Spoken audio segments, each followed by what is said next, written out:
उस अंधकार से निकाला और आज हमें ज्योति में लेकर आए हैं। और सच में हम उस ज्योति में आकर बहुत आनंदित हैं। हम पीछे की लाइफ को देखना ही नहीं चाहते। जैसे आंटी बोल रहे हैं कि मेरी बेटी को किसी ने मतलब बताया, हमें भी इन्होंने ही बताया था, परमेश्वर के बारे में इन्होंने बताया।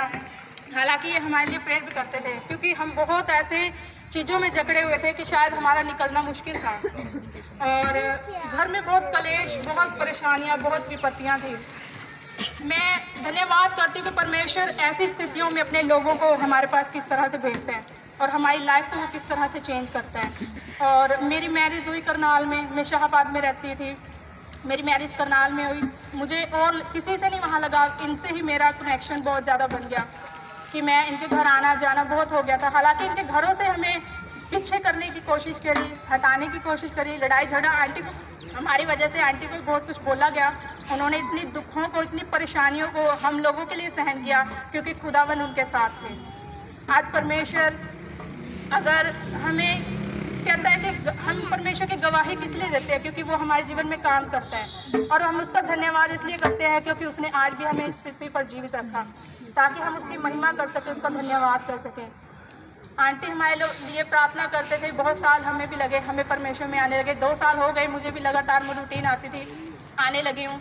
और स्पेशली पास्टर जी और मैडम जी का मैं धन्यवाद करती हूँ कि उन्होंने हमारे फैमिली के लिए बहुत ज़्यादा प्रार्थनाएं की और जितने भी लोग मुझसे जुड़े थे उन सब ने बहुत प्रार्थना करी कि आज मैं खुदा का धन्यवाद कहती हूँ और उस पर फख्र करती हूँ कि आज मेरा पूरा घराना परमेश्वर में है। ये बहुत बड़ी बात है कि एक ही नहीं इंसान, परमेश्वर ने मेरे पूरे घराने की लाइफ को चेंज किया।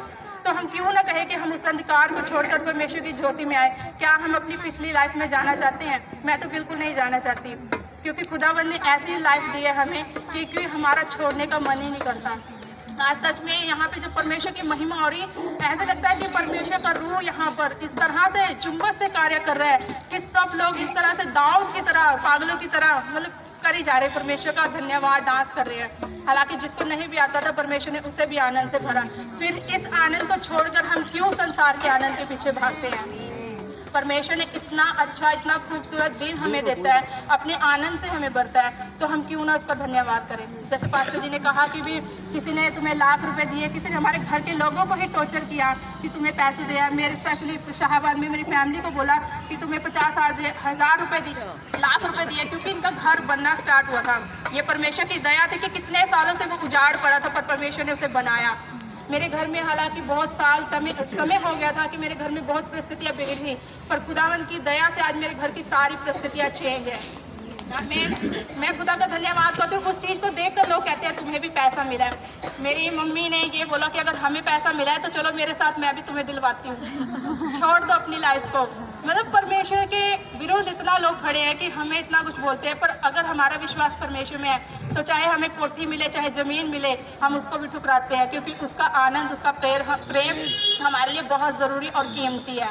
मैं परमेश्वर का धन्यवाद करती हूँ कि आज सच में बस मम्मी नहीं है यहाँ पे, बाकी हमारी पूरी फैमिली परमेश्वर में है। और मैं विश्वास करती हूँ कि बहुत जल्द वो भी हमारे बीच में आएंगे, क्योंकि वो किसी और चर्च में चले गए हैं।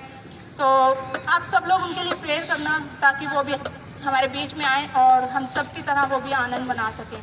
सब परमेश्वर का धन्यवाद करती हूँ। परमेश्वर आप सबको यहाँ पर लेकर आए, आप सबको सुरक्षित लेकर जाए और परमेश्वर बहुत सारी आशीषों को आप सबके जीवन में उंडेल कर दे। आमीन।